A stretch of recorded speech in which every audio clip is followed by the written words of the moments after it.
হ্যাঁ, চ্যাপ্টার 11 আমরা আন্ডারগ্রাউন্ড কেবল সম্বন্ধে পড়তেছিলাম। তো ওই আন্ডারগ্রাউন্ড কেবলের ভিতরে কেবলের লেয়ারিং প্লাস ইনসুলেশন বলে একটা জিনিস আমরা একটু পড়তেছিলাম। ইনসুলেশন সাইজে তো তোমাদের একটু আমি টপিক শুরু করছিলাম, ভাবছিলাম যে পরেরটা আমরা অফলাইনেই পড়ার সুযোগ পাবো, কিন্তু এটা তো আর হয় নাই। তাহলে আমরা বেসিক্যালি আজকের ক্লাসে যে জিনিসটা কভার করব সেটার জন্য একটু, যেহেতু আমরা খুব বেশিক্ষণ আমি ক্লাস নিব না, তো যতক্ষণ নিব ততক্ষণ একটু স্ক্রিনে কনসেন্ট্রেশন রাখতে হবে। এটা সিটি 5 এর 11.7 থেকে শুরু, সিটি 5 এর সিলেবাস হিসেবে হবে। তোমরা আমাকে হাসির আজকে কথা বলে কনফার্ম করলে আমি এটা অ্যানাউন্সমেন্ট দিয়ে দিব। আগে অ্যানাউন্সমেন্ট দিব না, কথা হওয়ার পরে কোন টপিক থাকবে কি থাকবে সেটা আমি অ্যানাউন্সমেন্ট দিয়ে দিব। যাই হোক, চ্যাপ্টার 11.7 এ আমরা insulation resistance of single core, এটা তোমাদেরকে ক্লাসে পড়ায় আমি ক্লাস শেষ করছিলাম, যে আমাদের যে ইনসুলেশনটা আমরা ব্যবহার করব কেবলের পাশে, সেই ইনসুলেশনটার থিকনেস কতটুকু হইতে হবে, সেই ইনসুলেশনটার ভিতরকার রেজিস্ট্যান্স কতটুকু হইতে হবে, কেন রেজিস্ট্যান্স কতটুকু হইতে হবে সেটা জানতে হবে। কারণ যেহেতু কেবলের ভিতর দিয়ে লিকেজ কারেন্ট ফ্লো হওয়ার একটা পসিবিলিটি আছে, সেই লিকেজ কারেন্ট যেন ইনসুলেশন ব্রেক করে চলে না আসে, তাহলে আমাকে অবশ্যই জানতে হবে যে কত রেজিস্ট্যান্সের ইনসুলেশন আমি ব্যবহার করছি, বা এই টাইপের কেবলের জন্য কত সাইজের রেজিস্ট্রেশনের ব্যবহার করতে, রেজিস্ট্যান্সের ব্যবহার করতে হবে, সেই জিনিসগুলো দেখতে হবে। ঠিক আছে, আমরা এই জিনিসটা অলরেডি দেখছিলাম তোমাদের ক্লাসে, মনে হয় এটা আমি পড়াই শেষ করছিলাম, তারপরে আবার একটু রিভিউ করে আমরা পরেরটাতে যাব। তো ইনসুলেশনের রেজিস্ট্যান্স আমি বলছিলাম যে এটা যদি হয় একটা কেবল, দাঁড়াও আমি একটা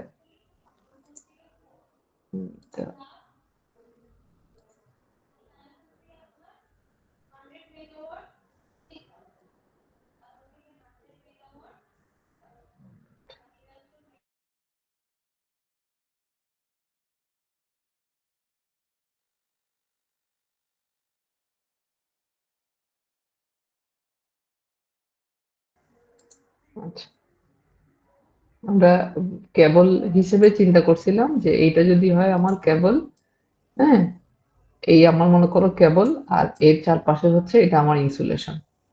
ঠিক আছে, এই ইনসুলেশন, তাহলে কেবল থেকে, কেবলের কেন্দ্রবিন্দু থেকে ইনসুলেশন পর্যন্ত রেজিস্ট্যান্সকে যদি আমরা বলি R1, হ্যাঁ, এই রেজিস্ট্যান্সটাকে যদি আমরা বলি R1, সরি R1, আর এই যে রেডিয়াসটা, হ্যাঁ, এটাকে যদি বলি আমরা R2,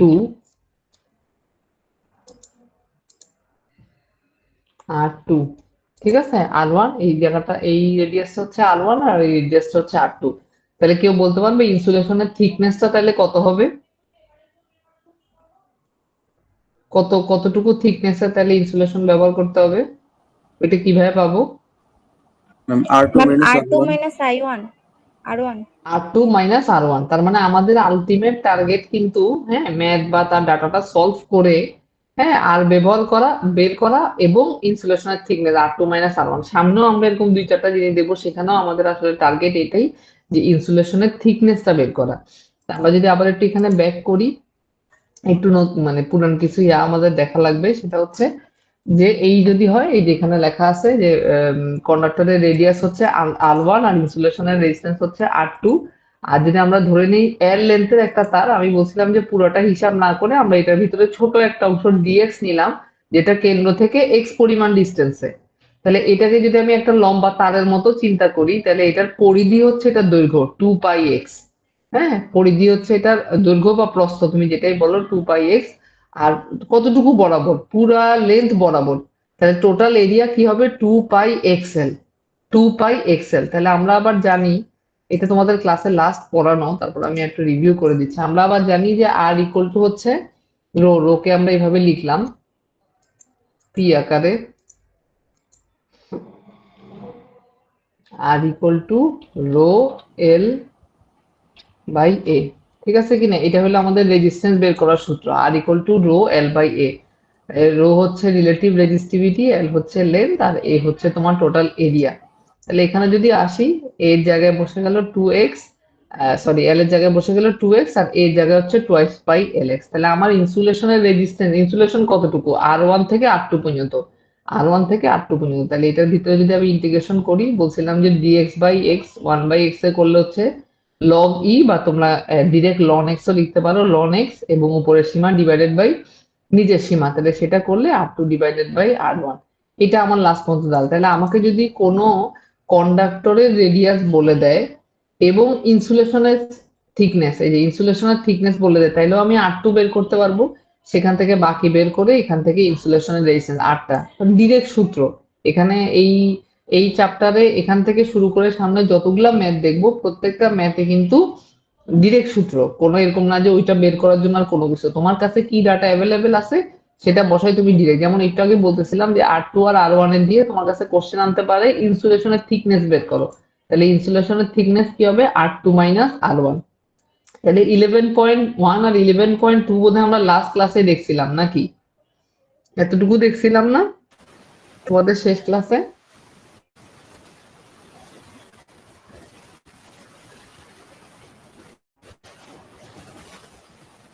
কথা কি শোনা যায়? জি ম্যাম।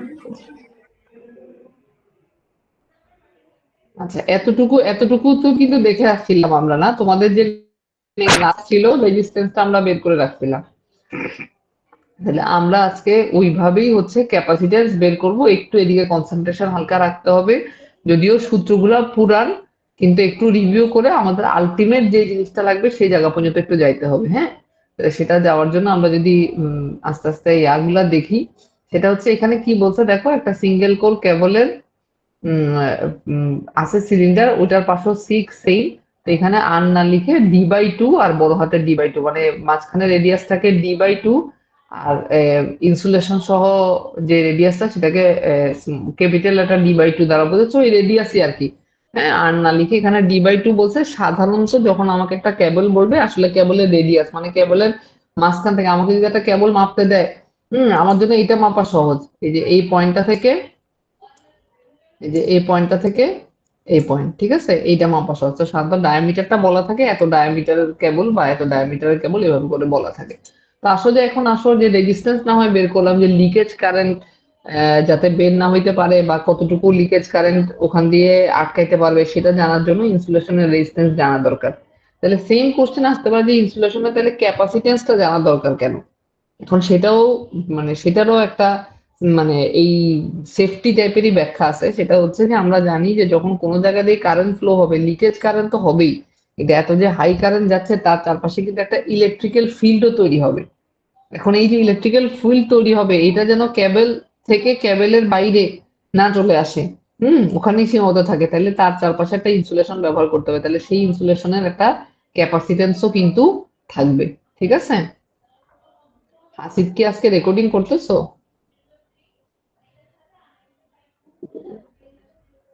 আচ্ছা, আজকেটা অবশ্য রেকর্ডিং না করলেও হবে, কারণ ওই সেকশন বি এরটাতে ওরা ইয়া করছে, তো তাহলে ইউটিউবের জন্য আলাদা ওরা ড্রাইভ লিংক আমাকে দিয়ে দিছে, আমি শেয়ার করে দিব। ঠিক আছে, আর করা থাকলে তো বেটার। যাই হোক, যেটা বললাম যে এই conductor cable is inner cylinder or outer cylinder represent by the lead sheath, যেটা দেয়া থাকে সেটা আর পড়েছে, বলছে যে single core cable with a diameter D আর ইনার সিট ডায়ামিটার হচ্ছে বড় হাতের ডি, যে একেবারে কেবলের ইনসুলেশন সহ। ঠিক আছে, এখন এইটার ক্যাপাসিট্যান্স বের করার জন্য আমরা এই সিঙ্গেল কোর কেবলের ক্যাপাসিট্যান্স, একটা সিঙ্গেল কোর কেবলের যে ভিতরে একটা কোর আছে, হ্যাঁ একটা কোর আছে, এই অবস্থায় এটার ক্যাপাসিট্যান্সটা কতটুকু হবে সেটা যদি আমি বের করতে চাই, সেটা হচ্ছে দেখো, আবার সেম আমি কি করলাম, এখানে ছোট একটা অংশ নিলাম ডিএক্স।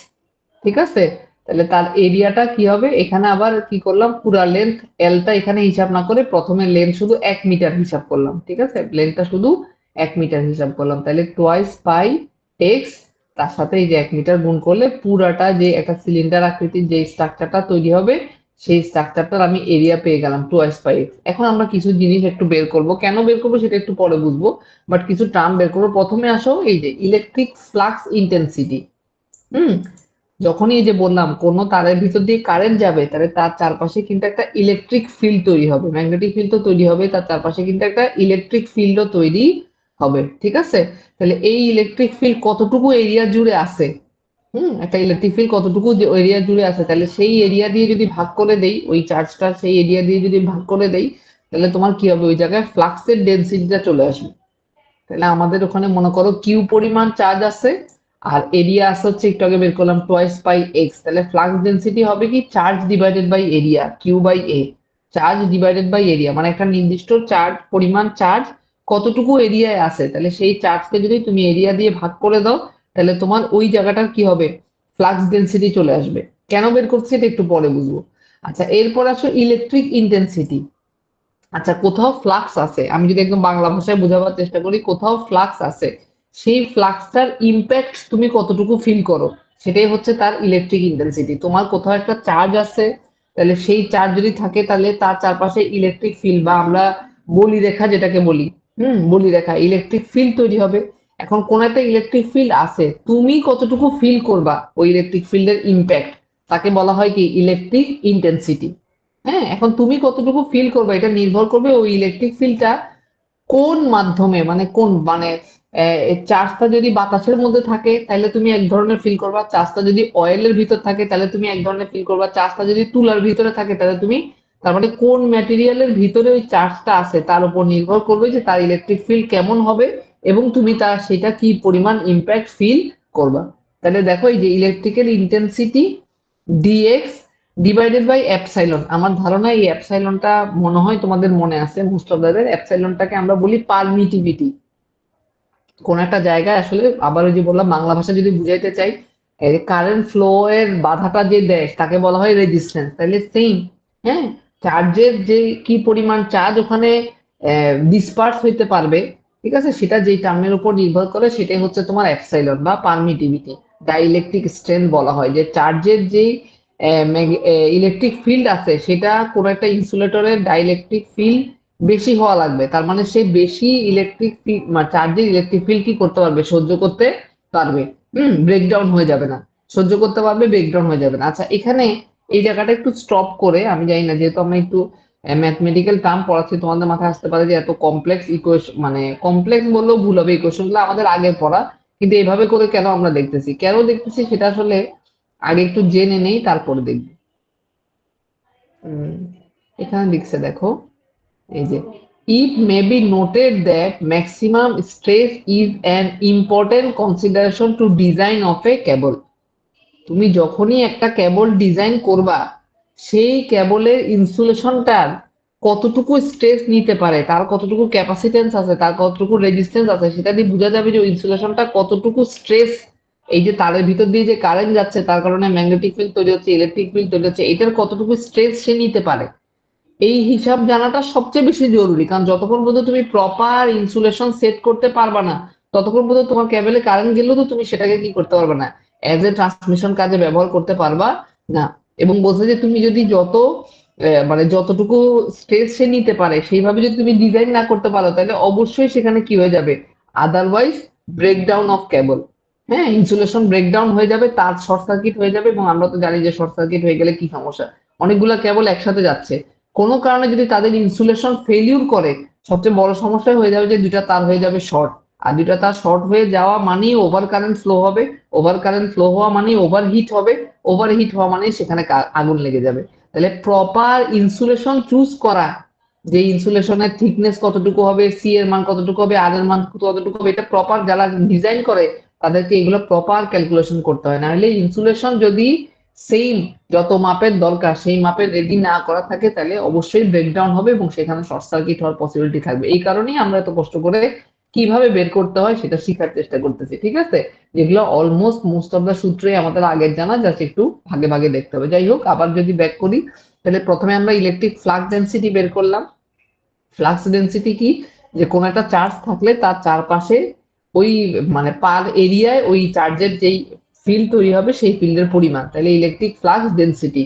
এখন এই ডেনসিটিটা কতটুকু ফিল হবে সেটা হচ্ছে কি ইলেকট্রিক ইনসিডেন্ট। আমি তোমার উপরে বল প্রয়োগ করতেছে, কেউ একজন তোমার উপরে বল প্রয়োগ করছে, কিন্তু ওই বলের কতটুকু অংশ তুমি ফিল করতে পারছো সেটাই হচ্ছে কি সেটার ইন্টেন্সিটি। এবং ইন্টেন্সিটি নির্ভর করবে যে কোথায় তুমি, মানে একই ব্যক্তি তোমাকে পানির ভিতরে যদি শক্তি প্রয়োগ করে তাহলে তোমার শরীরে এক ধরনের ফিল হবে, সে যদি তোমাকে বাতাসে শক্তি প্রয়োগ করে তাহলে তোমার কাছে তাহলে মানে কোন মাধ্যমে এই ঘটনাটা ঘটছে তার উপর নির্ভর করবে। তাহলে ডিএক্স ইকুয়াল টু, এখানে দেখো এপসাইলন বার যেটাকে আমরা রিলেটিভ পারমিটিভিটি বলি, তাহলে এখানে আবার এই যে কিউ ডিএক্স এর জায়গায় বসাই দিলাম, একটু খেয়াল করলো Q divided by twice pi x, এখানে আছে এপসাইলন, এপসাইলনকে সাধারণত epsilon naught r epsilon r লেখা হয়। Epsilon naught r epsilon r. আমার ধারণা এটা পুরান, তোমাদের অনেকেরই মনে আছে, যারা ভুলে গেছে একটু খেয়াল করে দেখিও।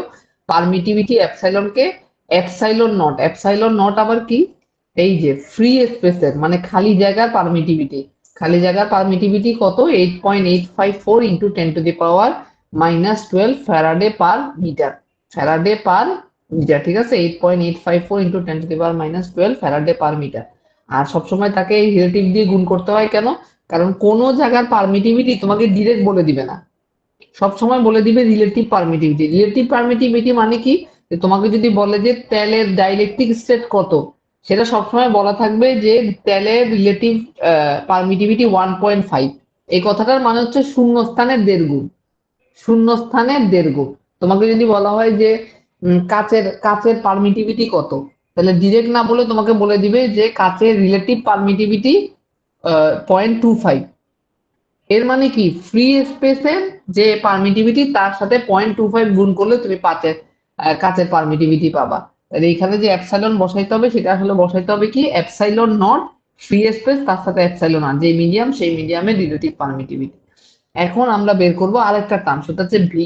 ভি কি জিনিস, পটেনশিয়াল ডিফারেন্স বা বিভব পার্থক্য। বিভব পার্থক্য কি জিনিস, যে কোনো ইলেকট্রিক ফিল্ড, একেবারে ফিজিক্সের বাংলা সংজ্ঞাগুলো দিচ্ছি, হ্যাঁ, যে কোনো ইলেকট্রিক ফিল্ডের মধ্যে একটা চার্জকে এক পয়েন্ট থেকে আরেক পয়েন্ট, একটা পজিটিভ চার্জকে, হ্যাঁ, এক পয়েন্ট থেকে আরেক পয়েন্টে আনতে যে পরিমাণ কাজ করতে হয় সেটাকে বলা হয় বিভব, ইলেকট্রিক্যাল পটেনশিয়াল ডিফারেন্স বা বিভব, যেটাকে আমরা বলি যে ইলেকট্রিক্যাল ফিল্ডের ভিতরে কোনো একটা চার্জকে একটা পয়েন্ট থেকে আরেকটা পয়েন্টে নিতে যে পরিমাণ কাজ করতে হয় সেটাকে বলা হয় তোমার ইলেকট্রিক ফিল্ড। এখন আমাদেরকে, আমরা যেহেতু ক্যাপাসিট্যান্স ব্যবহার করতেছি কোন অংশের, এই জায়গাটার, তাহলে আমার একটা চার্জকে এই পয়েন্ট থেকে এই পয়েন্টে আনতে সে কি পরিমাণ কাজ করবে সেটাই তো এই জায়গাটার, কারণ আমরা মাপবো যেহেতু এই জায়গার ক্যাপাসিট্যান্স, তাহলে এই জায়গার পটেনশিয়ালটাই আমার জানা দরকার। আমি মাপতে চাই কোন জায়গাটার, এই যে ইনসুলেশন যেই সেই জায়গাটা। তাহলে একটা চার্জকে কন্ডাক্টরের ঠিক সারফেস থেকে শুরু করে ইনসুলেটরের ঠিক সারফেস পর্যন্ত আসতে যে পরিমাণ কাজ করতে হবে, তাহলে সেটা হবে ওই চার্জের electric field, electric potential difference, ঠিক আছে। তাহলে এখানে দেখো, এটা এই জিনিসটাকে আমরা ডিফারেন্সিয়েশন করলাম কি দিয়ে, d/2 আর d দিয়ে। এখন একটু আমাকে তোমাদের হেল্প করা লাগবে, যে এখান থেকে আমরা একটু কমন, মানে ইন্টিগ্রেশনটা আসলে আমি খুব বেশি কতটুকু বুঝাইতে পারবো না, এটা সেটা বুঝাইতে পারতেছি, মানে বুঝতে পারছি না। তোমাদের যদি কোনো প্রবলেম থাকে তাহলে জিজ্ঞাসা করো। এই যে কিউ ছাড়া, কিউ 2 পাই এপসাইলন এপসাইলন মানে যেগুলো কনস্ট্যান্ট ভ্যালু সেগুলোকে আমরা বের করে নিয়ে আসলাম। তাহলে ইন্টিগ্রেশনের ভিতরে কি থাকলো, dx ডিভাইডেড বাই এক্স। তো আমরা বলছি যে ডিএক্স আর এক্স কে করলে হয় লন এক্স। আমি একটু তোমাদের জন্য আবার জ্যাম বোর্ডে চলে যাই।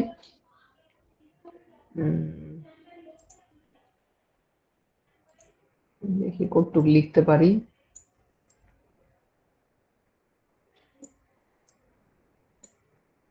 এই 1/, এটা আরো একটা জায়গায় আসতে থাকে, এটা একটু ক্লিয়ার করে নিলাম। 1/x ডিএক্স যদি হয় তাহলে সেটার ইন্টিগ্রেশন করলে হবে লন এক্স,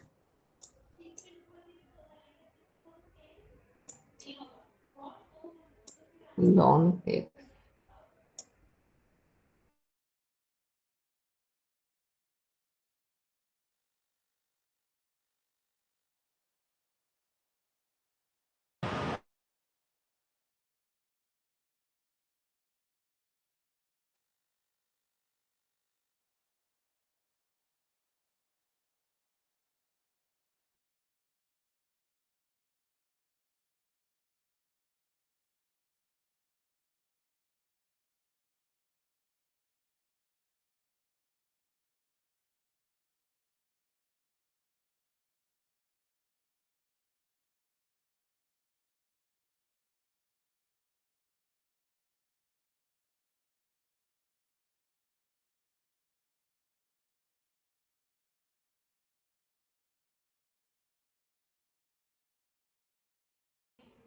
আচ্ছা, তাহলে সংক্ষেপে যদি আমরা বলি 1/x কে ডিফারেন্সিয়াল করে ln x up to r1, তাহলে আমরা জানি যে লন মানে উপরের সীমা বিয়োগ নিচের সীমা, আর লনের ক্ষেত্রে বিয়োগ মানে হচ্ছে ভাগ, লন r2 মাইনাস r1। এটা তো সবার মনে আছে নাকি? জি ম্যাম। হুম। তাহলে ওই কাজটাই যদি এখন সীমাটা হয়ে যায় d/2 আর d, তাহলে সেম করলাম, লন উপরে d/2 নিচে d/2, 2 আর 2 কাটা, তাহলে উপরে ক্যাপিটাল D ডিভাইডেড বাই নিচে হচ্ছে স্মল d। তাহলে এটা আসলো ভি। তো মনে হতে পারে যে এতক্ষণ এত কিছু বের করছি কেন, কারণ আমাদেরকে বের করা লাগবে ক্যাপাসিট্যান্স সি। আর ক্যাপাসিট্যান্সের সূত্র হচ্ছে কিউ বাই ভি। ক্যাপাসিট্যান্সের সূত্র হচ্ছে কি, চার্জ ডিভাইডেড বাই মানে ইলেকট্রিক্যাল পটেনশিয়াল, ঠিক আছে, charge divided by electrical potential. তাহলে কিউ বাই ভি, তাহলে কিউ তো আমার কাছে অলরেডি আছে কিউ, আর এই ভি এর জায়গায় বসাই দিলাম। বসাবার পরে কাটাকাটি করলে লাস্ট পর্যন্ত একটু খেয়াল করো, 2 পাই এর মান, এপসাইলন নট এর মান, এটাও আমাদের জানা। লগকে আমরা এখানে লন থেকে লগ বানাবো, মানে লগ এই ভিত্তিক থেকে লগ এ 10 ভিত্তিক বানাবো। হ্যাঁ, এটা না করলেও কোনো ভুল নাই, কিন্তু এটা একটা কনভেনশনাল আর কি, এভাবে করে সাধারণত লগে নিয়ে গিয়ে লগ লন থেকে লগে নিয়ে গিয়ে পুরো হিসাবটা করা হয়। তাহলে এটা করে দিলে এখানে হচ্ছে 2.303, এটা আমরা জানি যে লগ লন থেকে যদি লগ বানাইতে হয় তাহলে 2.303 দিয়ে কি করতে হয়, গুণ করতে হয়। তাহলে এই পুরাটা করার পরে একটু খেয়াল করো লাস্ট পর্যন্ত কি দাঁড়ালো আমার ইকুয়েশনটা, উপরে এপসাইলন আর নিচে 41.4 into log 10 capital D divided by small D, ঠিক আছে, ইন্টু 10⁻⁻9। তাহলে আলটিমেট কথা হচ্ছে, তোমাকে যদি একটা কন্ডাক্টরের ডায়ামিটার বলে দেয় আর তার সাথে যদি ইনসুলেশন সহ ডায়ামিটার বলে দেয়, মানে ইনার সিটের ডায়ামিটারটা বলে দেয়, তাহলে ওই সিঙ্গেল কোর কেবলের কারণে, মানে ভিতরে একটা কোর কেবল থাকার কারণে সেখানে কি পরিমাণ ক্যাপাসিটেন্স তৈরি হবে সেই জিনিসটা কিন্তু আমরা বের করে ফেলতে পারবো। যদি এল লেন্থের, এখন ওটা তো আমরা 1 দিয়ে করছিলাম, তাহলে যদি এল লেন্থের হয় তাহলে এটার সাথে এল গুণ করে দিলে টোটাল কতটুকু, ওই কেবলের টোটাল কতটুকু ক্যাপাসিটেন্স সেটা কিন্তু চলে আসবে। কথাটা বোঝা গেছে? এবং এইটাতে প্রমাণ তো আছেই, বাট প্রচুর জায়গায়, প্রচুর জবের পরীক্ষা বা এরকম জায়গায় ডিরেক্ট এই ক্যাপাসিটেন্সের সূত্রটা মনে রেখেও কিন্তু অনেক সময় সলভ করতে হয়। এই জন্য এই সূত্রটাকে দেখো, সব ভ্যালু ট্যালু বসাই খুব কম্প্রাইজ করে ফেলছে, যে এপসাইলন আর এল 41.4 লগ, মানে যারা কখনো মানে জব বা এই টাইপের প্রিপারেশন নেয়, তারা প্রিপারেশন নেওয়ার সময় এই ক্যাপাসিটেন্সের সূত্রটাকে অলমোস্ট মাথায় মেমোরাইজ করে ফেলে। আর পরীক্ষায় তো আর এত লাইন বাই লাইন ধরে ধরে বের করা সম্ভব না।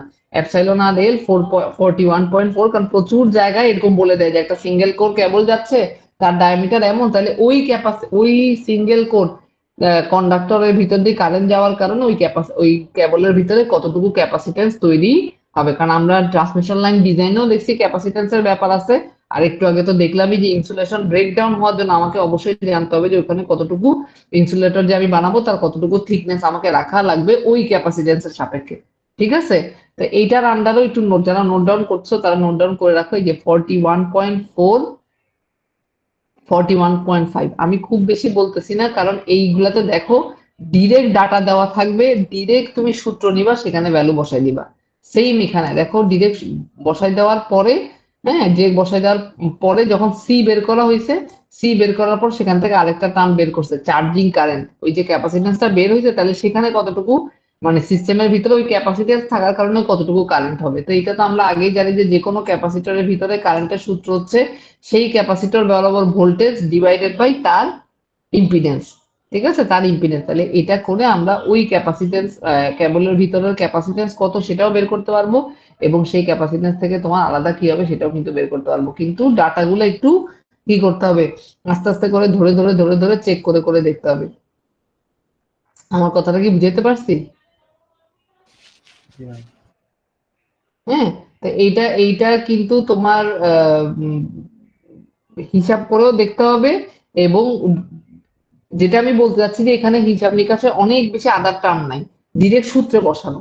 এখন ডিরেক্ট সূত্রের ভিতরেও একটা জিনিস আছে, যেমন কনফিউশন হবে, আমি বলে দেই যে কোথায় কনফিউশন আবার তোমরা ক্লিয়ার করবে। এখানে একটা লাইন বলছে আমার লাগবে কি, এই ম্যাথটা সলভ করার জন্য কেবলের যেই ডায়ামিটার সেটা লাগবে, আর সরি ইনসুলেশন যে যে ডায়ামিটার যেই ডি সেটাও লাগবে। আমি স্ক্রিনটা আরেকটু বড় করি, যেহেতু যত অংশ শুধু আমরা দেখবো, এই যে এই দুটা ডি লাগবে আমার, হ্যাঁ, এই ইনসুলেশন সহ। কিন্তু এখানে কোশ্চেনে কি দেওয়া আছে দেখো, বলছে the cable has 1 kilometre long having a core diameter মানে ডিরেক্ট তোমাকে কেবলের ডায়ামিটারটা বলে দিছে, আর সাথে বলে দিছে an impregnated paper insulation of thickness 7, যে ইনসুলেশনটা তার থিকনেস বলে দিছে। তার মানে এই কেবলটার ডায়ামিটারটা বলে দিছে টোটাল, আর থিকনেস তার মানে এই জায়গাটা বলে দিছে না, এই জায়গাটা থিকনেস মানে কি, এই জায়গাটা বলে দিছে ইনসুলেশনের থিকনেস। এখন কেউ আমাকে বলতে পারবা এই বড় ডিটা কিভাবে বের করা যাবে? কথার কথা মনে করো এই দুটো যোগ করে থিকনেস, দিলেই তো হয়ে যাবে। হ্যাঁ এক সেকেন্ড একটু ওয়েট করো, এখানে থিকনেস টি দেওয়া আছে আর এই কেবলটা টোটাল ডায়ামিটার ডি দেওয়া আছে, তাহলে এই ডি কি হবে কেউ বলতে পারবে? এই ডি কি? Ma'am P+D।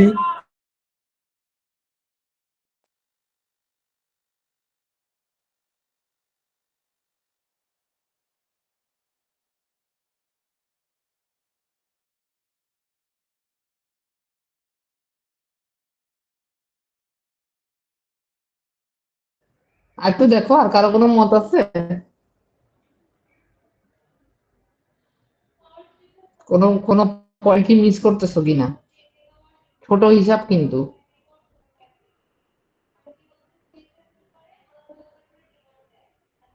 আচ্ছা, যখন আমি এই যে বোকা, যখন আমি এই যে ডায়ামিটারটা ব্যবহার করব, ডায়ামিটারটা বের করব, আমার থিকনেস টি দেওয়া আছে, এইটুকু দেওয়া আছে, আর এই টোটাল ডি দেওয়া আছে, এই জায়গাটা কি দেওয়া আছে? আমাকে অবশ্যই টি এর সাথে তখন কি করতে হবে? 2 গুণ করতে হবে না নাকি? টোটাল ডায়ামিটারটা বের করতে হইলে জি ম্যাম। বাকিরা কি বুঝতে পারছো? যে আমাকে যেহেতু এখানে ইনসুলেশনের থিকনেস বলে দিছে, তাহলে আমি যখন টোটাল ডায়ামিটারটা ব্যবহার করব তখন আমাকে কন্ডাক্টরের ডায়ামিটারটা নিতে হবে, আর এইটা তো শুধু এতটুকু দেওয়া আছে, তাহলে এটাকে ডাবল 2 দিয়ে গুণ করতে হবে, তাইলেই আমার টোটাল ডি আসবে। তো এইগুলা কিন্তু খুব ছোট ছোট জিনিস, এই যে খুব ছোট ছোট জিনিস কিন্তু খেয়াল করতে হবে যে ডি ইকুয়াল টু 10 প্লাস 2 × 7, তখন আমার টোটাল ডি চলে আসবে। তাহলে যারা লিখছো তারা নোট ডাউন করো, 11.1 থেকে এখন পর্যন্ত 11.5, এই 5টা ম্যাথ, 11.1 থেকে 11.5, আর টপিক হচ্ছে 11.7, 11.8। টপিকের পাশে লিখে, টপিক সিরিয়াল বাই যাবো আমরা, 11.7, 11.8। আর ম্যাথ আমরা দেখলাম, মানে ম্যাথ কোনগুলো আমাদেরকে দেখতে হবে, 11.1 থেকে 11.5। দেখো এতটুকুতে কারো কোনো কোশ্চেন আছে কিনা?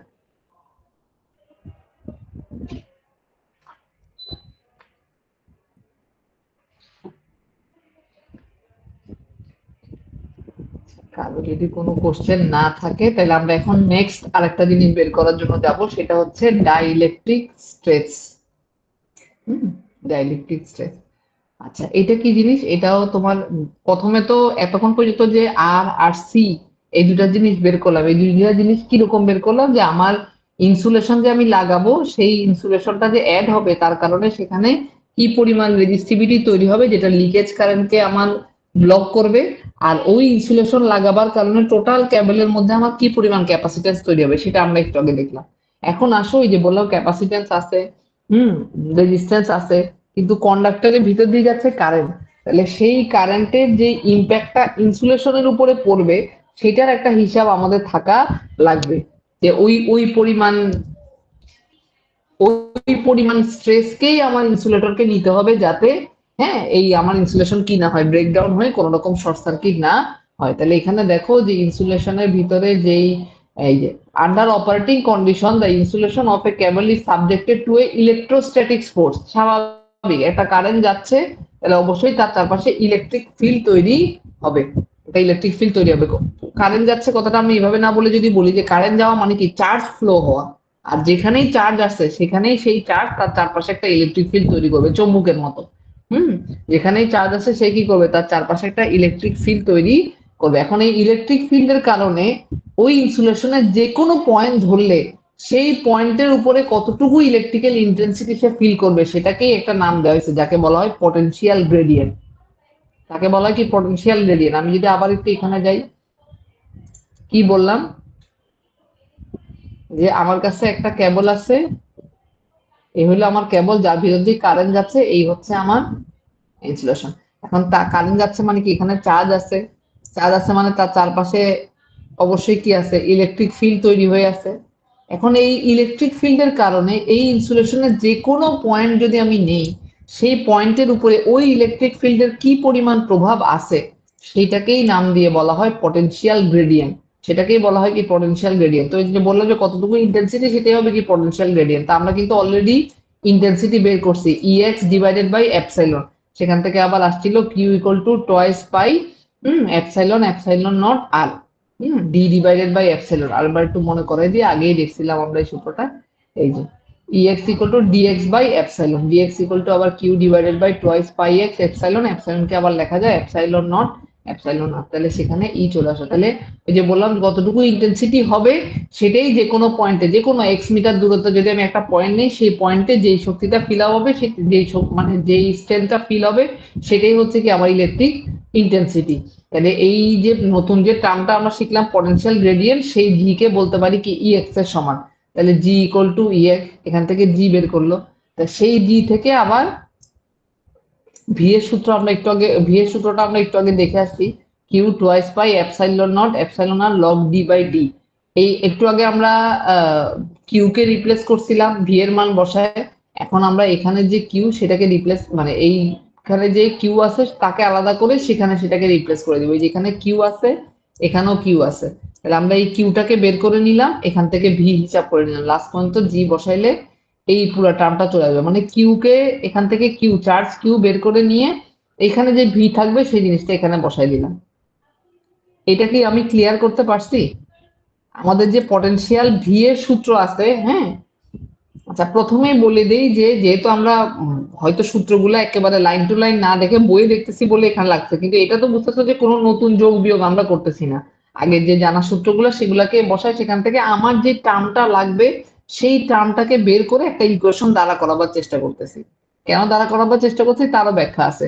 এই যে V equal to Q, Q কে আমরা এখানে যে কিউ আছে সেই কিউটাকে পাশে এনে ভি এর একটা সূত্র বের করলাম, এবং জি এ যে কিউ আছে সেই কিউটাকে এই সূত্র দ্বারা রিপ্লেস করলাম। এখন তোমার মাথায় থাকতে পারে জি এর তো একটা সোজা সহজ সূত্র ছিল, আপনি আবার এটাকে রিপ্লেস করে ভি বসায় এই সূত্রে আনলেন কেন, কাটাকাটি করে এই সূত্রে কেন আনলাম? তোমাকে কখনো কোনো একটা কন্ডাক্টর যখন থাকবে তখন বলবে না যে এই কন্ডাক্টরের ভিতরে 5টা চার্জ আছে, বলবে যে এই কন্ডাক্টরটা 30 কেভি। আমার কথা কি বুঝতে পারছি কিনা? আমার কাছে ইনফরমেশন থাকবে সবসময় ভোল্টেজের, আমার কাছে কিন্তু ইনফরমেশন চার্জের থাকবে না। ঠিক আছে, তাহলে ওই ভোল্টেজের কারণে কতটুকু ইম্প্যাক্ট পড়বে আমাকে সেটা হিসাব করতে হবে। ওই ভোল্টেজের কারণে ইনসুলেটরের গায়ে যে কোনো একটা পয়েন্ট নিলে সেই পয়েন্টে কতটুকু ইম্প্যাক্ট পাওয়া যাবে সেটা, মানে একটা কন্ডাক্টর ভিতর দিয়ে কারেন্ট যাচ্ছে, কিন্তু আমার কাছে তো আর এই ক্যালকুলেশন থাকবে না যে ওই কারেন্টের কারণে 10টা চার্জ ওদিকে ফ্লো হচ্ছে। আমার কাছে ইনফরমেশন থাকবে কি এটা একটা 33 কেবির লাইন বা এটা একটা 22 কেবির লাইন। তাহলে সেইখান থেকে আমি তোমাকে প্রশ্নটা দেখাইনি, এই যে আমার কাছে ইনফরমেশন থাকবে কি যে এ 33 কেবি সিঙ্গেল কেবল, যেহেতু আমার কাছে ভোল্টেজের ইনফরমেশন থাকবে, যেহেতু আমার কাছে ভোল্টেজের ইনফরমেশন থাকবে এই জন্য গ্রেডিয়েন্টের সূত্রে যে চার্জ আছে সেই চার্জটাকে আমরা ভোল্টেজের ইকুয়েশন দিয়ে কি করে নিলাম, রিপ্লেস করে নিলাম। নেওয়ার পরে লাস্ট পর্যন্ত জি দাঁড়াইলো ভি ইকুয়াল টু এক্স লন বা লগ যা বলো capital D divided by small D. ঠিক আছে, এখন আমি তোমাদেরকে একটু আগে কি বললাম, পটেনশিয়াল গ্রেডিয়েন্টটা কি যে কোনো পয়েন্ট নিলে সেই পয়েন্টের উপরে কতটুকু ইম্প্যাক্ট পড়বে ভিতরে কারেন্ট যাওয়ার কারণে। এখন আমি যদি আবার বলি যে এইটা হইলো আমার কন্ডাক্টর আর এইটা হইলো আমার ইনসুলেটর, আমি তোমাদেরকে দুইটা পয়েন্ট একটু মার্ক করে দিলাম, এটা 1 নাম্বার পয়েন্ট আর এটা 2 নাম্বার পয়েন্ট। বলতে পারবা যে এই যে বলতেছি যে চার্জ যাওয়ার কারণে একটা ইলেকট্রিক ফিল্ডের ইম্প্যাক্ট আমি ফিল করব, ওই ফিলটা কোন পয়েন্টে বেশি করব, এই পয়েন্টে নাকি এই পয়েন্টে, এ পয়েন্টে নাকি বি পয়েন্টে? তোমার মাথা কি বলে? এ পয়েন্টে। বাকিরা একমত? বলতেছি যে একটা কন্ডাক্টরের ভিতরে কারেন্ট যাচ্ছে, তার কারণে চার্জের যে ইম্প্যাক্ট হবে, ইলেকট্রোস্ট্যাটিক ফোর্স হবে, সেই ফোর্সটা কোন পয়েন্টে বেশি ফিল করব, এ পয়েন্টে না বি পয়েন্টে? তোমাদের একজন অলরেডি বলছে, আচ্ছা ও বলছে দেখে তোমাকে বি বলতে হবে এরকম না, তোমার কি মনে হচ্ছে এ পয়েন্টে না বি পয়েন্টে চার্জের ইম্প্যাক্ট? সহজভাবে চিন্তা করো।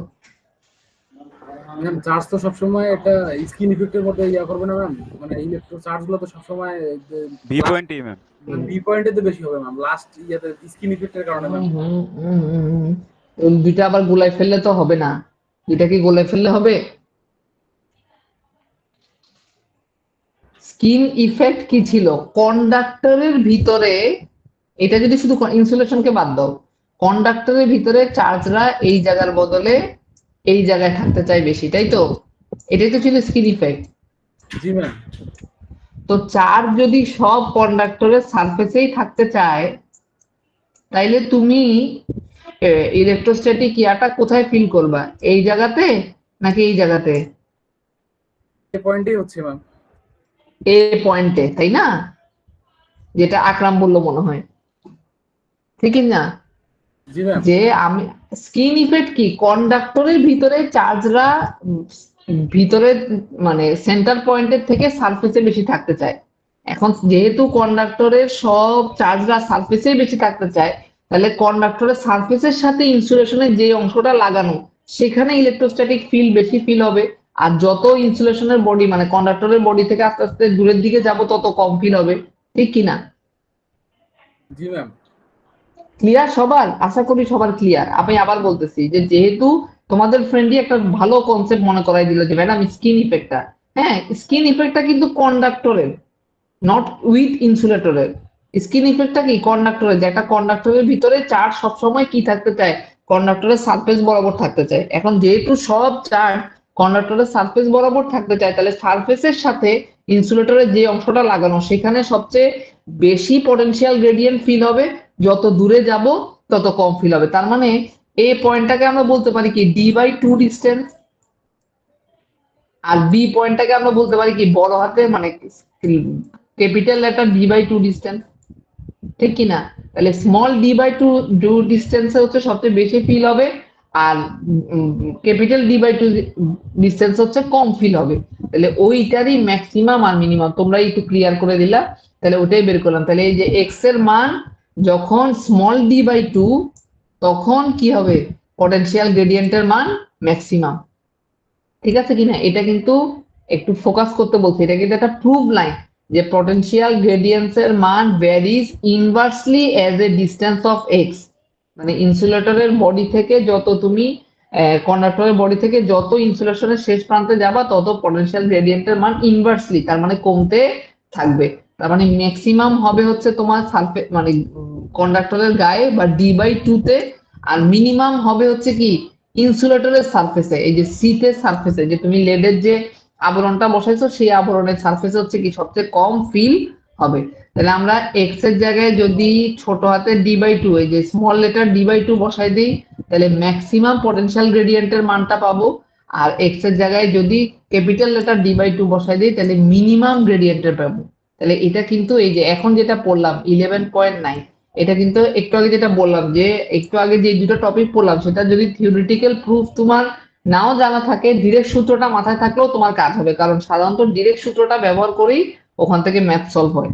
বাট এইখানে কিন্তু একটা কোশ্চেন পড়াইলাম, কিন্তু একটা প্রুফ পড়াইলাম যে গ্রেডিয়েন্টের মান, পটেনশিয়াল গ্রেডিয়েন্ট যেটাকে আমরা ইনসুলেশনের বরাবর ইলেকট্রোস্ট্যাটিক্স ফিল্ডের ইন্টেন্সিটি বলতেছি, সেই ইন্টেন্সিটির মান সারফেসের গায়ে সবচেয়ে কম হবে, সবচেয়ে বেশি হবে, হ্যাঁ, এবং যত তুমি ইনসুলেটরের সারফেসের দিকে যাওয়া তত সেটার মান কমতে থাকবে, এবং কমে কত হবে বেড়ে কত হবে তার ইকুয়েশনও কিন্তু এখানে দেওয়া আছে। G max equal to 2v d/2, G minimum equal to 2v d log d/2। তাহলে এটা কিন্তু একেবারে এই দুটো ইকুয়েশনের প্রুফ প্লাস কি কি বুঝাইতেছে এটাও কিন্তু লাগবে, তাহলে তার জন্য এই প্যারাটা খুব ইম্পর্টেন্ট। তার জন্য এই প্যারাটা কিন্তু ইম্পর্টেন্ট, যারা বই নিয়ে লিখতেছো তারা এটাকে ঠিক মতো করে দেওয়া। তো এখানে যেন একটা রেশিও দেখানো হয়েছে, দেখো G max divided by G minimum equal to সব কাটাকাটি গিয়ে লাস্ট পর্যন্ত দেখো ডি ডিভাইডেড বাই ডি এটা অবশিষ্ট থাকে, ঠিক আছে? G max divided by G minimum, তার মানে কোনো একটা বলে দিল আমি, শুধু কন্ডাক্টরের সাইজ জানা থাকলেও সেখানে ম্যাক্সিমাম কতটুকু এবং মিনিমাম, এবং জি ম্যাক্সটা খুবই ইম্পর্টেন্ট।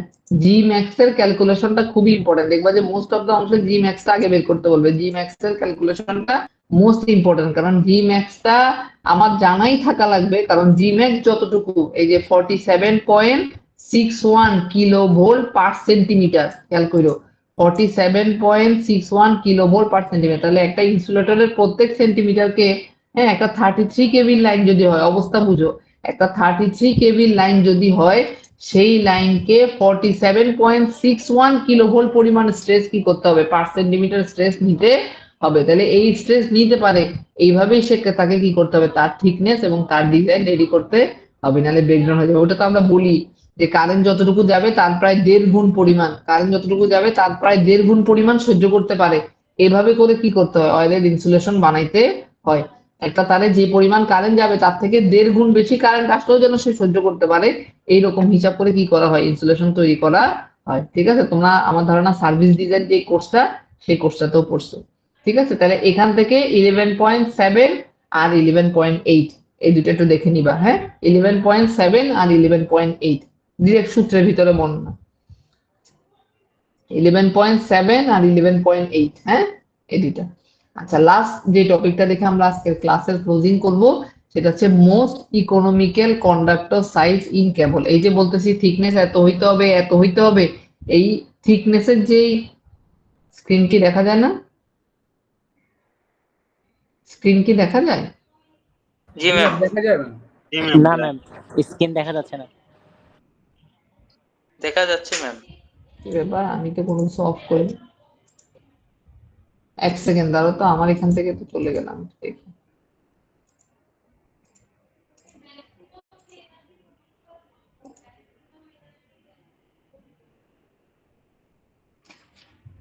এখন যাচ্ছে? জি ম্যাম, দেখা আচ্ছা যায়। ম্যাম, স্ক্রিন দেখা যায়। আমাকে কেন শো করতেছে না? আমাকে তো তখন শো করতেছে না। এক সেকেন্ড। ঠিক আছে। আচ্ছা, যেটা বললাম, এই যে বলতেছি যে এই ডিএস সাইজ এত হইতে হবে, ডিএস সাইজ এত হইতে হবে, এই দুই ধরনের ডিএস সাইজ হওয়ার পরে না স্ক্রিন তো চেঞ্জ হচ্ছে, স্ক্রিন কি চেঞ্জ হচ্ছে?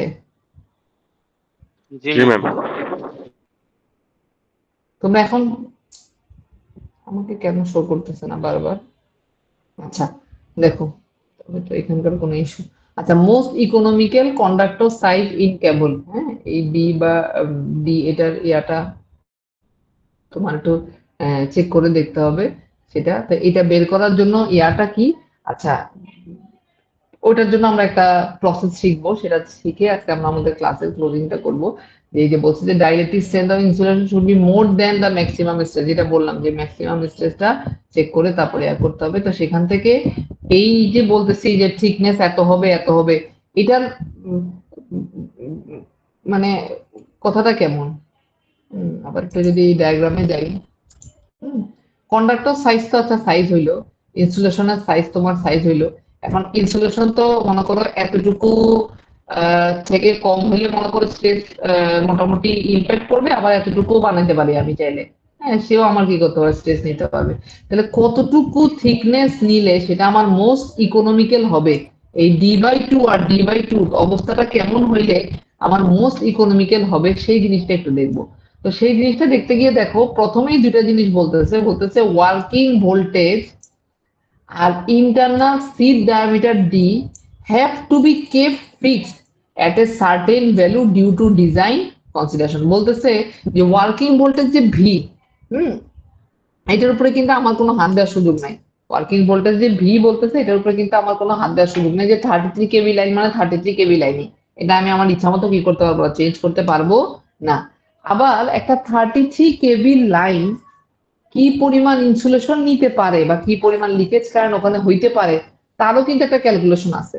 হ্যাঁ, এবং যেহেতু 33 কেভি লাইনকে তুমি মাটির নিচে নাও আর উপর দিয়ে নাও, হ্যাঁ, তোমাকে একটা সিস্টেম রেডি করে তার ভিতর দিয়ে নিতে হবে। সাপোর্টের একটা হাইট লাগবে, সাপোর্টের একটা ওয়েট নেওয়ার ক্ষমতা থাকবে, তাইলে চাইলেও তুমি ইচ্ছা মতো সাইজের ইনসুলেশন কিন্তু বানাইতে পারবা না। তার মানে এই দুইটা ভ্যালু আসলে খুব বেশি ভ্যারি করে, ওয়ার্কিং ভোল্টেজ তো ভ্যারি করার অপশনই নাই, কারণ 33 কেভি মানে 33 কেভি লাইন, 66 কেভি মানে 66 কেভি লাইন। আর ইনসুলেশনেরও যে মানে থিকনেস, থিকনেস কথাটা বলবো না, থিকনেস হলে তো ডি, মানে ইনসুলেশনও তুমি কতটুকু করতে পারবা, মানে ইনসুলেশন সহ একটা তারের ডায়ামিটার কতটুকু হইতে পারে তারও কিন্তু হিসাব। কারণ আমরা দেখছি যে মাটির নিচে যাওয়ার সময় কি করতে হয়, একটা হোল ক্রিয়েট করতে হয়, যে ওই হোলের ভিতর দিয়ে তার পাঠাতে হবে। তা আমি তো ইচ্ছা মতো মোটা তো আর তারকে বানাইতে পারবো না। ঠিক আছে, যে আমি ইচ্ছা মতো ডিটা করলাম, এটা তো আসলে সম্ভব না। এবং মনে করো উপর দিয়ে যে লাইনটা নিবে, সেই লাইনটার একটা ওয়েট আছে, সেই ওয়েটটা নিতে হবে। তো ইচ্ছা মতো সাইজের ডি তো আর আমি বানাইতে পারবো না, কারণ আমাকে ওয়েটকেও কি রাখতে হবে, মাথায় রাখতে হবে, তার ওয়েটকেও মাথায় রাখতে হবে। তাহলে এই কন্ডাক্টর আর ইনসুলেশন সহ, একটু বুঝছো, কন্ডাক্টর আর ইনসুলেশন সহ যে এই ডি, এটাকেও আসলে আমার অনেক বেশি ভ্যারি করার সুযোগ নাই, কারণ ওয়েট, মাটির নিচে আমি কতটুকু স্ট্রাকচার করলাম এই সেই মিলে এগুলো কিন্তু ফিক্স। তাহলে এখন তাহলে থিকনেসটা তাহলে কিভাবে আমি চেঞ্জ করতে পারি, বা কিভাবে আমি এই জিনিসটাকে করতে পারি যার কারণে মোস্ট ইকোনমিক্যাল হবে, সেইটার জন্য আসলে আমি কন্ট্রোল করতে পারি হচ্ছে ছোট ডি, মানে কন্ডাক্টরের ডায়ামিটার। এখন তোমাদের মাথায় আসতে পারে যে ম্যাডাম কন্ডাক্টরের ডায়ামিটারটার হিসাব নিকাশও বা আমরা কিভাবে করব এটাও আমি তোমাদেরকে ক্লাসে অন্যভাবে আলোচনা করছিলাম, যে আমরা কখনো 20 অ্যাম্পিয়ারের জন্য একটা তার 20 অ্যাম্পিয়ার ব্যবহার করি না। আচ্ছা, করতেও পারি। 20 অ্যাম্পিয়ারের জন্য আমরা একটা 20 অ্যাম্পিয়ারের তারই ব্যবহার করতে পারি। কখনো তোমার 20 অ্যাম্পিয়ারের জন্য আমরা 4 অ্যাম্পিয়ারের 5টা ব্যবহার করতে পারি, 1 অ্যাম্পিয়ারের 20টা ব্যবহার করতে পারি, 10 অ্যাম্পিয়ারের 2টা ব্যবহার করতে পারি। হ্যাঁ, তাহলে অপশন আছে কিন্তু। তাহলে তোমার কাছে কোন তার কত থিকনেসের বানানো আছে সেটা দিয়ে তুমি ফুল যে তারটাকে মোড়াবার পরে কতটুকু সাইজ করবা। এখন দুইটা তারকে মোড়াইলে এক ধরনের কন্ডাক্টরের ডি হবে। হুম। তুমি যদি 1 অ্যাম্পিয়ারের 20টা তারকে মোড়াও তাহলে এক ধরনের হবে। তুমি যদি 5 অ্যাম্পিয়ারের 4টাকে মোড়াও তাহলে এক ধরনের হবে। তার মানে কন্ডাক্টরের সাইজকে তুমি কতটুকু ভ্যারি করবা সেটা কিন্তু তোমার কাছে অপশন আছে। তার মানে কন্ডাক্টরের সাইজ যে ডি, সেই ডিটাকে ভ্যারি করে সেটাকে ভ্যারিয়েবল ধরেই আমরা কি করতে পারি, জি ম্যাক্সিমাম বানাইতে পারি। এখন তোমরা আমাকে বলো যে এই ভ্যালুটা ম্যাক্সিমাম হওয়ার জন্য এই ভ্যালুটাকে কত হইতে হবে, 0 না ইনফিনিটি? আমার তো এই পটেনশিয়াল স্ট্রেসকেই কমানো দরকার, তাই না? এটার কারণেই তো আমাকে ইনসুলেশন দেওয়া লাগছে, না হলে তো ইনসুলেশন দেওয়াই লাগতো না। আমার টার্গেটই হচ্ছে এই জিনিসটার ভ্যালু কত মিনিমাম রাখা যায়, তাইলে আমার ইনসুলেশনের উপর প্রেসার কম পড়বে, তাই তো? জি ম্যাক্স মানে কি, পটেনশিয়াল ম্যাক্সিমাম পটেনশিয়াল গ্রেডিয়েন্ট, যে কতটুকু ম্যাক্সিমাম স্ট্রেস পড়ে। তাহলে এই ম্যাক্সিমাম স্ট্রেসটাই কতটুকু কম রাখতে পারি সেটাই তো আমার টার্গেট। তাহলে আমার কি হবে, ওভারঅল ইনসুলেশনের পরিমাণ, ইনসুলেশনের ম্যাটেরিয়াল আমি কি করতে পারবো, কমায় আনতে পারবো। এখন এই ইকুয়েশন কি বলে, এই ম্যাক্সিমামের মান যদি আমি কমাইতে চাই তাহলে এই নিচের ভ্যালুটাকে আমার কি করতে হবে, 0 বানাইতে হবে না ইনফিনিটি বানাইতে হবে? ইনফিনিটি বানাইতে হবে না 0? ম্যাম 0 বানাইতে হবে। কি বললা, সামথিং ডিভাইডেড বাই 0, তাহলে তো ইনফিনিটি হয়ে যাবে, তাই না? কোনো কিছুকে 0 দিয়ে ভাগ করলে কি হয়, ইনফিনিটি না? তাহলে আসলে এটাকে আমার ইনফিনিটি মানে এটাকে, এই নিচের ভ্যালুটাকে যত সম্ভব ম্যাক্সিমাম করতে হবে, তাইলে আবার এটা কি হবে, মিনিমাম হবে। অপোজিট রিলেশন না, অপোজিট রিলেশন। তাহলে এটাকে যত তুমি মিনিমাম করবা তত এটা ম্যাক্সিমাম, সরি, এটাকে যত তুমি ম্যাক্সিমাম করবা তত এটা কি হবে, তোমার মিনিমাম হবে। তাহলে এটা ম্যাক্সিমাম করার জন্য এই জিনিসটাকে কি করতে হবে, মিনিমাম করতে হবে। তার মানে এই জিনিসটার যে চেঞ্জটা সেটাকে অলমোস্ট 0, মানে ভেরিয়েবল ডি বানাবার জন্য, কন্ডাক্টরের সাইজ ডি চেঞ্জ করার জন্য এটার যে চেঞ্জটা সেটা যেন একেবারে 0 হয়। কারণ ডিফারেন্সিয়েশনে 0 করা মানে ইন্টিগ্রেশনে সেটা হয়ে যাবে ইনফিনিটি। তাহলে এখন আমাকে একটু তোমরা হেল্প করো, এই যে d ln d by d, এটার ডিফারেন্সিয়েশন তোমরা কি ইউ ভি, এই ডিফারেন্সিয়েশন কেউ মনে করতে পারো? দুইটা গুণ আকারে আছে, তাহলে তার ডিফারেন্সিয়েশন কেমন হবে? u G into ma'am. dv by dx plus v into du by dx. আচ্ছা, এই যে বললা বাকিদের সবার মনে আছে নাকি? জি ম্যাম। আচ্ছা, 2-4 জন যদি, হ্যাঁ 2-4 জন যদি ভুলেও যাই আমরা আমরা এই যে এটা একটু দেখে মনে করে ফেলি। হ্যাঁ, যে যে কোনো দুইটা একই ভেরিয়েবল আলাদা যদি রাশি থাকে তাহলে সেটা ডিফারেন্সিয়েশন করার শর্ত কি, প্রথমটাকে রেখে পরেরটাকে প্লাস, পরেরটাকে রেখে প্রথমটাকে। তো এইখানে আমি কি তোমাদের উপর এটা ছাড়তে পারি যে এই যে d r ln d by d, এটাকে ডিফারেন্সিয়েশন করলে প্রথমে শুধু ডি কে করলে হয়ে যাবে 1, তাহলে থাকবে শুধু লন ডি বাই ডি। আর পরের অংশটাকে যদি আমি করি তাহলে কি হবে, পরের অংশটাকে করলে কি হবে সেটা কেউ দেখতে পারবে, করতে পারবে নিজে নিজে? কি মনে হয়? জি ম্যাম, পারবো ম্যাম। কথা শোনা যাচ্ছে?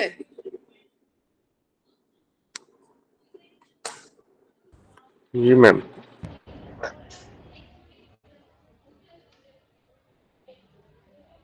এই এই এই ডিফারেন্সিয়েশনটা কি হোমওয়ার্ক দিয়ে দিব নাকি?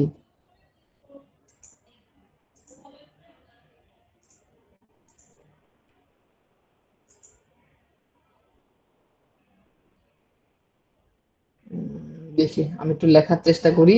তাহলে আমাকে ডিফারেন্সিয়েশন করতে বলছে কি কে, লন ডি বাই ডি কে কিসের সাপেক্ষে,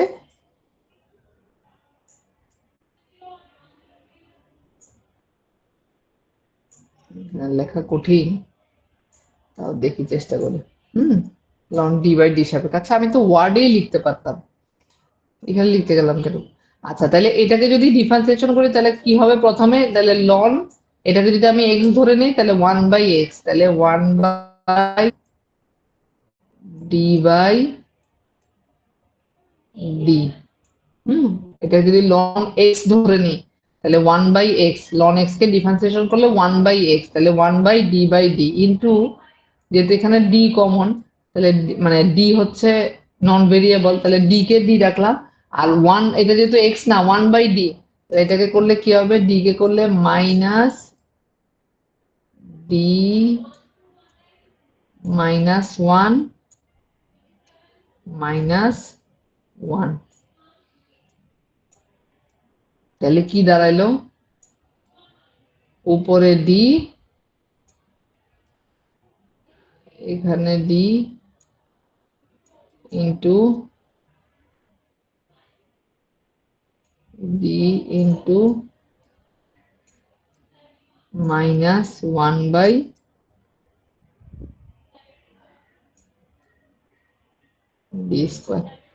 এই ডিফারেন্সিয়েশনটা কি ক্লিয়ার সবার? জি ম্যাম। হ্যাঁ, বাকিরা যে দুই একজন আসো মানে বুঝার চেষ্টা করছো কিন্তু মিস হচ্ছে কোনো পয়েন্ট, তারা কি বুঝতে পারছো? ধরলে সবাই বুঝতে পারবা তোমরা। এই ডিফারেন্সিয়েশন তো এটা সবচেয়ে সহজ, তারপরে আমি একটু মনে করাই দিলাম আর কি, যাদের দুই একজন, যদিও এইভাবে মনে করাতে কতটুকু মনে আসতেছে বুঝবো না আমি। হ্যাঁ, নিজেরা আবার একটু দেখে নিয়ে যে লন এক্স এ করলে 1/x, যেহেতু এটা এক্স না তাহলে এটাকে আবার করলে ডি হচ্ছে নন ভেরিয়েবল, তাহলে ডি কে সরাইলাম 1/d, তাহলে ডি ইনভার্স 1, তাহলে -1 d -1 -1, তাহলে দাঁড়াবে হচ্ছে -1/d। তাহলে এখানে এই ডি আর এই ডি কাটাকাটি যাবে, এই ডি আর এই ডি কাটাকাটি করলে একটা ডি থাকবে, সেখানে আবার এই যে এখানে রয়ে গেছে আবার একটা ডি, তাহলে কাটাকাটি করলে শেষ পর্যন্ত আসলে থাকবে হচ্ছে -1।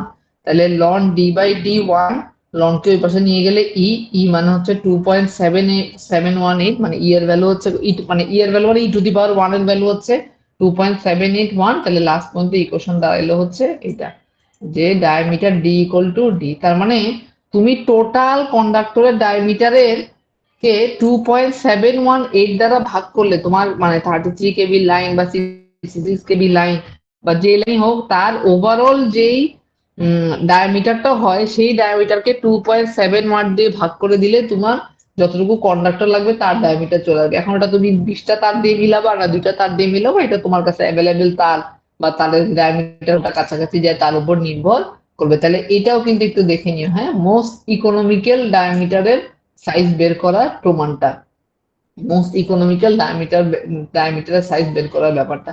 তাহলে এইখানে হইলো এইটুকুতে আমরা 11.10 এ আমরা সিলেবাস শেষ করব।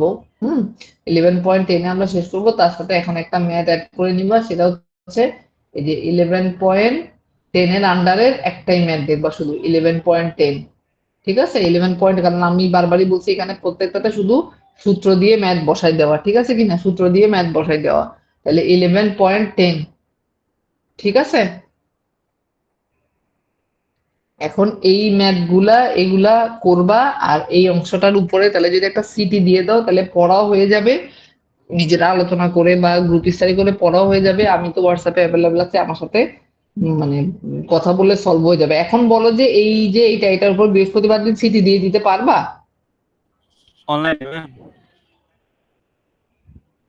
অনলাইনে আর অফলাইনের তো কথা না, অনলাইনে হইলে কোনো সুবিধা নেই। কোশ্চেন আমি হ্যাঁ কোশ্চেন আমি তো করবোই ওভাবে যে তুমি অনলাইন করলেও তোমাকে মাথা খাটাই আনসার করতে হবে, বুঝো নাই? মানে বই খুলেই তুমি বসবা কিন্তু লিখতে হবে যদি তুমি পড়ে আসো তাইলে। আচ্ছা, ধমকাইতে চাই না কিন্তু আমি এই কথাটা বলতে চাই যে এই ঠিক আজকের যে পোর্শনটা পড়াইলাম, হ্যাঁ, চ্যাপ্টার 11 কেও কিন্তু ফাইনাল পরীক্ষার জন্য 1 থেকে 1.5 সেট কাউন্ট করতে পারো, বুঝতে পারছো? ফাইনাল পরীক্ষাতে কিন্তু এটাকে 1 থেকে 1.5 সেট মানে 40 মার্কে যদি তুমি 4টা কোশ্চেনও চিন্তা করো, এইখান থেকে কিন্তু একটা 10 মার্কের কোশ্চেন 10 to 12 মার্কের কোশ্চেন তুমি মিলাই ফেলতে পারো। কথাটা বোঝা গেছে কিনা?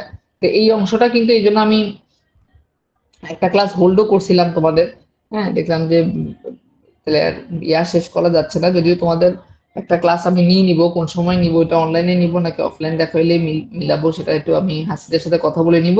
বাট এই যে পোর্শনটা, মানে যদি তুমি চ্যাপ্টার 11 চিন্তা করো, আজকের ক্লাস আর আগের দিনে যে কেবলের লেয়ারিং বা এটা পড়েছে, এইগুলা মিলেই কিন্তু একটা সেট চিন্তা করতে পারো 10 to 12 মার্কের। হ্যাঁ, তার মানে এই অংশটা একটু কম দেখবো এরকম কিন্তু সুযোগ নাই। আর এই অংশের যেটা সুবিধা সেটা হচ্ছে যে এখানে কোনো কঠিন হিসাব নিকাশ নাই। আমাদের আগে যে জিনিসগুলো আছে সেগুলোকে জাস্ট সিকোয়েন্সিয়ালি বসায়, একটার ভ্যালু একটা জায়গায় বসায়, আমার আলটিমেটলি লাগবে এমন কিছু ইকুয়েশন কি করা, রেডি করা। ঠিক আছে, তাহলে একটু দেখে নিও, সিটির জন্য পড়লে যেটা হবে যে ফাইনাল পরীক্ষার জন্য একবার মানে পড়া হয়ে যাবে, এই কারণেই সিটিতে রাখা। ঠিক আছে, দেখো কারো কোনো কোশ্চেন আছে কিনা। ম্যাম 11.10 পর্যন্ত সিটিতে থাকবে? 11.10 পর্যন্ত, 11.7 থেকে 11.1 ওইটা কি থাকবে সেটা আমি আগে আমাকে হাসিদাকে কনফার্ম করুক, এরপর আমি একেবারে কোন টপিক ওয়াইজ লিখে দিব। ঠিক আছে, কিন্তু ওই যে ম্যাথগুলাকে আবার সেম কাহিনী, কিন্তু যে বৃহস্পতিবার দিন আমি পোর্টালে খুলে দিব, হ্যাঁ সিটি শুরু করবা তার আগে, এবং মানে এইটা ডিসাইড করে ফেলছি আমি, সেকশন বি আর সি কে আমি বলে রাখছি যে এই যে অংশের ম্যাথটা, অন্য অনেক অ্যাসাইনমেন্ট আমি ওপেন করে রাখি, এটার অ্যাসাইনমেন্ট আমি খুলবো এবং এটার মানে সিটি শেষ হবে, মানে সিটিও তোমার ক্লোজ হবে, এটার অ্যাসাইনমেন্ট সাবমিট করাও তোমার ক্লোজ হবে। ঠিক আছে, মানে আমি চাই যে ম্যাথ গুলা করেই তোমরা সিটিতে বসো, ম্যাথ না করে যেন, ম্যাথ গুলা যেন একবার হাতে না করে যেন কেউ সিটিতে না বসে। ঠিক আছে কিনা? তো এইটার জন্য কিন্তু অ্যাসাইনমেন্ট ক্লোজই হয়ে যাবে। ঠিক আছে, যে ম্যাথ গুলা বললাম সেগুলা হাতে করে একটা অ্যাসাইনমেন্টের সিরিয়াল করে এরপর ওখানে জমা দিয়ে দিবা, এরপরে সিটিতে বসবা। ঠিক আছে ম্যাম, ম্যাথ বলো। 11.7, 8, 9 এই তিনটা দেখতে হবে। তিনটা না, 11.1, 11.2, 11.3, তিনটা কেন বলতেছো? টোটালে আমার হিসাবে 7টা 7, হয় 8, ম্যাম। 9, 7, 8, 9 এই তিনটা। আমার হিসাবে তো 7টা হয়, তিনটা কেন বলতেছো? বুঝি নাই।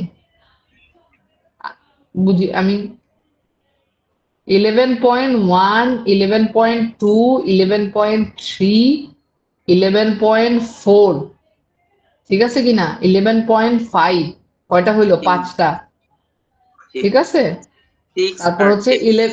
হ্যাঁ 11.7, 11.8, আর লাস্ট হচ্ছে 11.10। Okay ma'am. টোটাল 8টা ম্যাথ। 8টা ম্যাথই ছোট ছোট, 8টা শোনাচ্ছে কিন্তু 8টা ম্যাথ তো একদমই এক লাইনের নেই।